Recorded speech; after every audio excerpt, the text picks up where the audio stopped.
አላዳንኩሽም ኑሬ አልጠቆምኩሽም አላዳንኩሽም አለው አላልኩሽም አላዳንኩሽም ሐኪም አልሆንኩሽም። ሰላም እንዴት ናችሁ? በያላችሁበት ሁሉ ነገር ሰላም ነው። አሸይና እንዲያላችሁ ሞኝላችኋለሁ። ቤተሰቦች ስትጎንዱሉ ወደች ላይክ እና ሼር እያደረጋችሁ ሐሳቦቻችን ለብዙዎች አካፍሉ። ለዚህም ከልብ አመሰግናችኋለሁ። ሐሳቡ ሲሞቻችሁ 3000 ላይክ እንድትገጩን ቦትቱና አጎብዛችኋለሁ። ዛሬ ወደ ሚዛናችን ዘላችሁ መጣን። ሰበር ዜና እንግሊዝና አውስትራሊያ እንግዲህ አላዳንኩሽም አሜሪካ ሐኪም አልሆንኩሽም አላልኩሽም ስትቆጠቀጪ ልክ ስትገቢ ዝም ብዬ አይቻለሁ ብላ በጸጸት እንግዲህ በስተመጨረሻ እንግሊዝ ኩዌትን እና ባህሬንን አግዛለሁ በሚል ሰበብ የጸረ ሚሳኤልና ጸረ ድሮኖችን በሙሉ አንጋግታ የጦር መርከቦቿን አንጋግታ ወደ ጦርነት እየተቀላቀለች ነው። አሜሪካ ደግሞ በጎን በኩል ከጦርነቱ ለማፈግፈግ ሙከራ እያደረገች ነው። እንግዲህ የአሜሪካ ሴኔት ከዚህ በኋላ ያለ ሴኔቱ ፍቃድ የአሜሪካው ፕሬዚዳንት ዶናልድ ጄ ትራምፕ ከዚህ በኋላ ኢራን ላይ ጦርነት መክፈት አይችልም የሚል ውሳኔ ወስናል። እጅግ በጣም አስቂኝ ነው። 80 ቀን ሙሉ የአሜሪካ ሴኔቱ ተኝቶ ይሆን የሚሳበውን ሳብሳባ አድርጎ ደንዘዘ ይሆን ምን ይሆንም አይታወቅም እና ከ80 ቀን በኋላ ከ3 ወር በኋላ ከእንቅልፉ ነቅቶ አይ ኢራን ላይ ወረራ ያለኛ ፍቃድ መውሰድ አትችልም። መጀመሪያም የአሜሪካ ሕግ እንደዛ ነበር የሚለው። መጀመሪያም አንዲት ቀን ጦርነትም ቢሆን ያለ ኮንግረስ ፍቃድ ፕሬዚዳንቱ መጀመር አይችልም ነበር። ነገር ግን ኢራን በተደጋጋሚ እኔኮም ጣፋጭ የሆነ ሰርፕራይዝ አለኝ ለአሜሪካ ጣፋጭ የሆነ ሰርፕራይዝ አለኝ ለሙሉ ዓለም ይሄን ጦርነት እስቲ ልብ አላችሁ ጀምሩት የቀበጡለት ሞት አይገኝም ነው የሚሆነባቸው ነው ያለች ኢራን። የቀበጡለት ሞት አይገኝም እና እችን ጦርነት ለመጀመር እናንተ ያብቃችሁና እኔ ደግሞ ሰርፕራይዝን ለሞላ ዓለም አሳያለሁ ብላና እንግዲህ እንግሊዞቹም ሆነ ፈረንሳዮቹ አሜሪካን ማዳን እንደማይችሉ አውቀዋል። ብዙ ነገሮች ተወለሻሽተዋል። ከዚህ በኋላ ቢገቡም ነገርየው ከድጡ ወደ ማጥ ነው የሚሆነው። እውነቱ ለመነጋገር አሁን የእንግሊዝ ጸረ ድሮን እና ጸረ ሚሳኤል መሳሪያዎች ኩዌትን ሆነ ባህሬን ኳታርንም ሆነ ኤሚሬትስ ሊያድን አይችልም። ከዚህ በፊት እኮ ስለሌላቸው አይደለም የተደበደቡት። ኢራን እንደ እባብ ጭንቁላታቸውን ስቆጠቅጥ የከረመቸው የሚሳኤል መከላከያ ስለሌላቸው አልነበረም። በዓለም ላይ ትሪሊየንስ ኦፍ ዶላርስ የሚያንቀሳቅሱ ጥጋበኛ የአረብ እንትኖች አምባገነኖች የመሳሪያ እጥረት የለባቸውም። በ100 ቢሊዮን ዶላር እያወጡ እያንዳንዱ አገር መሳሪያ ይገዛል። ከአሜሪካም ከአውሮፓም አለው ከተባለ አይሸጡም እንጂ ቢሸጥ ከሰይጣንም ቢሆን መግዛት የሚችልበት አቅም አላቸው የትኛውንም አይነት መሳሪያ እና ያ ሁሉ ውርጅብኝ የወረደ እንኳን የእንግሊዝ ጸረ ድሮንና ጸረ ሚሳኤል ቀርቶ የአሜሪካ እኮ ሙሉ በሙሉ አመድ ነው የሆነው። የኔ ዘገባ አይደለም ሲኤንኤን ነው። ከአሜሪካ ዩኤስ ኢንተለጀንስ የደህንነት ምንጮች ጥብቅ መረጃ አግኝቻለሁ። የቪዲዮ ማስረጃ አለ፣ የፎቶ ማስረጃ አለ። 8 ሀገራት ላይ ያለ የአሜሪካ የጦር ቤዝ ደግሞ እንዳያገለግል ሆኖ በኢራን ጥንቅቅ ብለው ወድሟል ነው ያለው ሲኤንኤን ነው። እኔ አይደለም ያልኩት ዘገባው የኔ አይደለም፣ ዘገባው ሲኤንኤን ነው። እና የጦር መሳሪያ እጥረት አይደለም። መጀመሪያም የኢራኖቹ እጅግ በጣም አደገኛ የሆነ መብረቃዊ ዱላ ነው። ይህን ጦርነት እጅግ አስከፊ በሆነ ሁኔታ አረቦችንም ሆነ አሜሪካንም ሆነ እስራኤል ዋጋ ያስከፈለ። እስራኤል እኮ 6 ዙር ነው የጸረ ሚሳኤል ያላት 6 ዙር። አገሪቱ ከባህር ላይ ትጠበቃለች፣ ከዮርዳኖስ ላይ ትጠበቃለች፣ በአውሮፓ ትጠበቃለች፣ በጀርመን ትጠበቃለች፣ በራሷ በአሜሪካ በራሷ በእስራኤል 6 ዙር ቀለበት ነው ያላት እስራኤል። ልዩ ጥበቃ በምድራችን ላይ የሚደረግበት አገር እስራኤል ብቻ። ይህን 6 ዙር የጥበቃ ቀለበት ጥሳ ነው ኢራን የገባቸው። እንዴት ነው? እኛም ያናቀው ብናቆማ ደስ ይለን ነበር። እና ይሄ ጦርነት የቀበጡለት ሞት አይገኝም።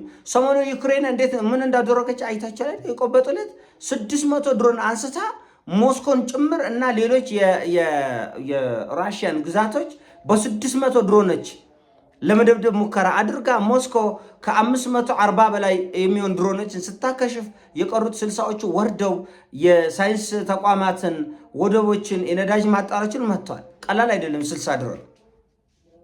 ስለዚህ በእነዚህ 50 እና 60 ድሮን ዩክሬን ራሽያን ካጠቃች በኋላ የእግዚአብሔር ቁጣን የወረደ ዩክሬን ላይ እና የቀበጡለት ሞት አይገኝም። አሁን ቤት ልውጣ፣ ምን ልተንፍስ፣ እንዴት ልሆን፣ ተጨነቅኩ፣ ተጠበቅኩ። ሬሳ አለ፣ አሜሪካ፣ አውሮፓ ብላችሁ አሜሪካ የራሷን ምጥ እያመጠች ነው። እናንተም የራሳችሁን አምጡ እና የቀበጡለት ሞት አይገኝም አለ። ቅበጥ ብላ ዩክሬን ሞስኮን በ600 ድሮን ዶግነቱ ወደ 540-50 የሚሆነው ኮሽፋል ወደ 50-60 የሚሆነው ነው የቆጠቀጠው። እና ለዚህም የራሽያ ጄኔራሎች እሳት ጎርሰው ካላጠፋን ዩክሬንን ሙተን እንገኛለን እያሉት እና አንዳንድ ጦርነት ዝም ብለህ በደመ ነፍስ ትገባለህ። አሁን የአሜሪካ ኮንግረስ ዛሬ አይደለም ኢራን ላይ ጥቃት መድረሱን የሰማ በጣም የሚያስቃቸው ምን ቢሆን ጥሩ ነው። ከዚህ በፊት የአሜሪካ ኮንግረስ ቀጥል ግፋ ብሎት ነበር። ምናልባት ሳምንት አይሞላም 51 ለ48 ነው ለማን ነው ለ47 እንደዛ ነበር ያሸነፉት። እና አሁን በሳምንት ልዩነት የአሜሪካ ኮንግረስ ምን አግኝቶ ነው? በጣም በሚያስቅ ሁኔታ 3 ሪፐብሊካኖች አልነበሩም። ይሄ ምርጫ ሲደረግ ፕሬዚዳንቱ ከዚህ በኋላ ኢራንን የማጥቃት ስልጣን ይሰጠው አይሰጠው ሲባል በሚያስቅ ሁኔታ 3ቱ ሪፐብሊካኖች አትምቶ ቤት ደቅ በሉና በጎደለው በ3 ሰው ምርጫ ይደረጋል ተብሎ አረጋጋ ይሰራስ። እኔ እኮ ነግሬያቸዋለሁ። ሰውየው እብደቱ ይፈለጋል። በዚህ በእብደቱ ውጤት ይዞ ከመጣ ለአሜሪካ የፈለገውን ያድርግ።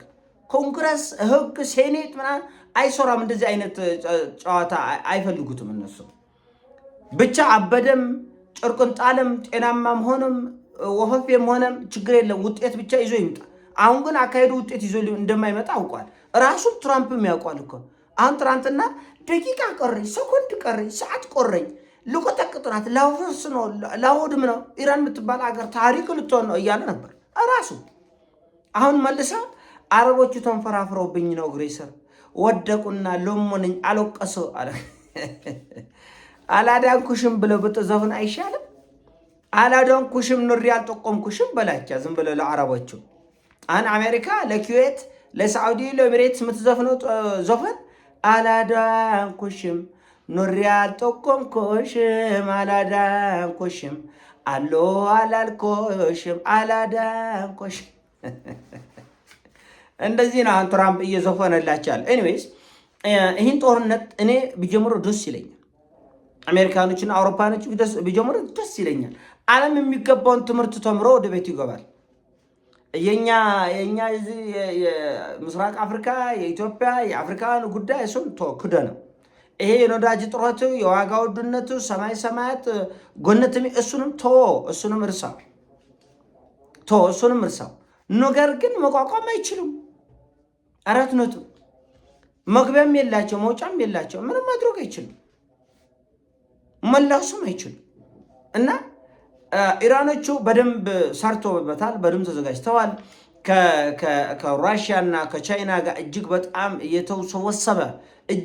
የተወሰበሰበና የተራቀቀ ግንኙነት አላቸው እና ይህን መፍታት የማይችሉበት ሁኔታ ላይ ነው ያሉት። እንግዲህ ወይ ቅዳሜና እሁድ ነው ያለው ትራምፕ፣ የአሜሪካው ፕሬዚዳንት ትራምፕ ቅዳሜ ዓርብ ዕለት መልስ ካልተሰጠኝ ብላል። ዓርብ ደግሞ ማን ወድቆ እግሩ ስር እንደሚለምነው እግዚአብሔር ነው የሚያውቀው።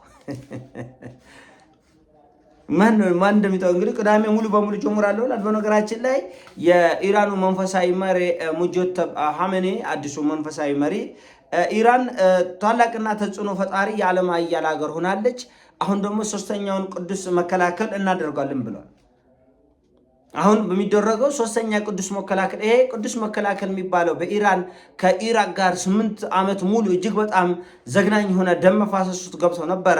ከዛ በኋላ እንግዲህ የአሁኑን ጦርነት ቅዱሱ መከላከል ሶስተኛው ቅዱሱ መከላከል እናደርጋለን። በዚህም ቅዱሱ መከላከል ዓለም አይቷቸው ሰምታቸው የማያውቃቸውን መሳሪያዎች እናወጣለን፣ በጀብዱ እንዋጋለን። በእርግጥ አሜሪካ 4500 ወታደር አስገባለሁ ብላለች። ይህን እንደማታረግ እኔ ተወራርጃለሁ። ስለዚህ ይሄ በምንም መልኩ ተቀባይነት የሌለው ፋይዳ የሌለው ውጤት የማያመጣ አካሄድ ነው። ለማንኛውም ይሄ የኔ ሀሳብ ነው። ሀሳብ ሲሞቻችሁ ላይክ አድርጉ፣ ሼር አድርጉ። ቤተሰቦቼ ለምትሰጡት ሀሳብ አስተያየትና ድጋፍ ከልብ አመሰግናችኋለሁ። እወዳችኋለሁ። በያላችሁበት ይመቻችሁ። ፒስ